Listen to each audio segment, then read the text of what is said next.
Okay, this is Unfiltered, Kel.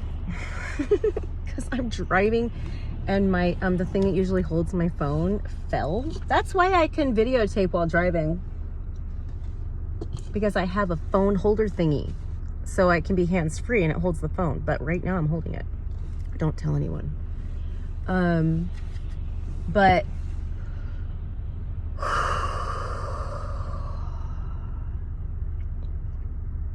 I wanted to talk about women's circles. I would like to, what I enjoy doing, I just like networking. I like talking to women. I love talking to people. And I love cheerleading strengths in women that I see. So, and then I really enjoy seeing what resources this woman, if she could have access to, she could really take off. And then I see other people who might have a similar like-mindedness, and I try to match them up. I want to do this full time. This is honestly the joy behind everything. It's like matchmaking women to help them find their soul tribe, I guess, because it's community where everything is going to take off, right? It's going to be finding your soul tribe. So if you'd like to host a women's circle, message me. And I will, this is my joy. This is my social time, is women's circles.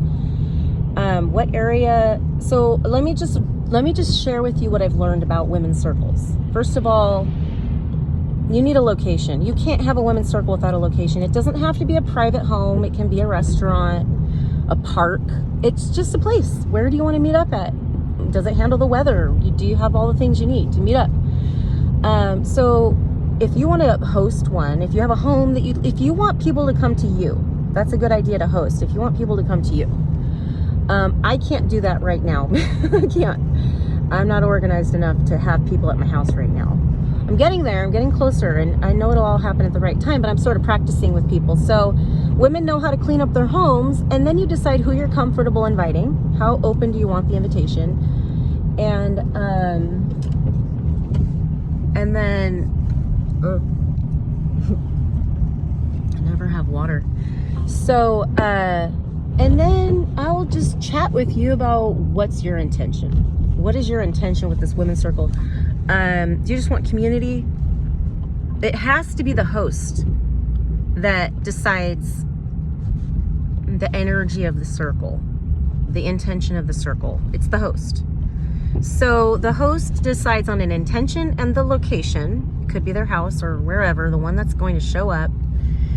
And then you just design the women's circle around the intention. If you want to have a deep dive where everyone's crying in each other's laps, then you're going to want intimacy. You're going to want a setting that's intimate. You're probably going to want to be indoors, you know. But if you are a, what is it called? You run with the wolves kind of woman, where you want to bring back the shamans and like all that, then you probably want to be outside and you want to be barefoot and you want to be wearing something of natural materials, and all that stuff is important. So there's so many different props you can involve. There's so many ways you can do it. It's just you. And that's really part of the work. The spiritual ascension work is discovering who, my eyes wandering, discovering who you are, what's your joy, who matches that in your life, what matches that in your life, and how can you do a better job of bringing more of that, those energies and frequencies and resources and objects and people into your life that bring you joy. If you have to do things that you don't find joy in until you get to a more free lifestyle where you just live freedom all the time, we're still in the rat race. And we're still in the box with the labyrinth right now. It's all for one, one for all. I can't go any faster than anyone next to me. So I'm just trying to navigate it with as much comfort as I can. That guy's not going to be able to park there. Good. I'll have a good start. So the way that I'm figuring it out is that where I put my attention is what I'm inviting in. And I want to invite in more joy, so I want to put my attention on joy. And if there are places in my life where I feel limited, then I need to shine light on that and ask God to show me how to create space in my heart and my mind so that I don't feel suffering around that. It's just prayer. You just pray and bless, and I'm gonna go through this. I did that consciously. Okay, so this resonates or it doesn't. I'm not interested in arguing with what I'm saying with anybody. I don't care. If you don't like what I'm saying, go talk to someone else. I know what I'm talking about. So I'm only looking for people who are interested in what I'm already talking about. And this is what these are kind of my pillars, are like, the goddess is rising, goddess Sophia, who is the Holy Spirit, who is all of creation and all of thought. She's everything manifest, her body, the earth, and thought. Sophia, we love the goddess philosophy, okay? Somehow I'm able to channel her, and it's very comprehensive. I consider myself to be Christ-minded, and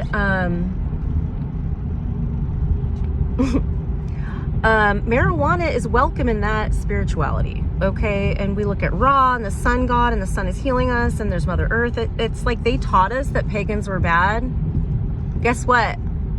They were a wolf in sheep's clothing teaching us that. So I don't want to get into this argument with anybody. I'm not looking forward to that at all. I could win. If it was moderated, I would win, but I'm not interested in that at all. This resonates or it doesn't, okay? Marijuana is going to replace alcohol as a social drink or social cocktail sort of thing, because alcohol is damaging. It's bad for your emotions. It's bad for your liver. I mean, okay, but marijuana can trigger your anxiety. If you're hiding from yourself, you can be scared of marijuana because it opens your mind to the secrets you're keeping from yourself. Okay, so are you ready to be humble and admit that maybe I'm wrong about something in life? Then this is the boat to get into, because we're admitting that every single day. I admit that to myself every single day. What if I'm wrong? God, how can I do better? I must be wrong because I'm not on heaven yet. I'm not in heaven yet, and I believe heaven should be on earth. So what am I missing here, God? Because I prayed for heaven to come to earth. It's the Our Father prayer. Okay? And then they hid the goddess under Mary, Mother Mary, who is a wonderful woman. But she's human, so the goddess was made human, you know, whatever. The Holy Spirit is the goddess. She was there the whole time, but she was hidden. She was veiled. You could say she was veiled. So that's what I stand for, and there's no room for negotiation. I've already been tested in this information, and I have to go. My son is calling, but message me if you're interested. Namaste.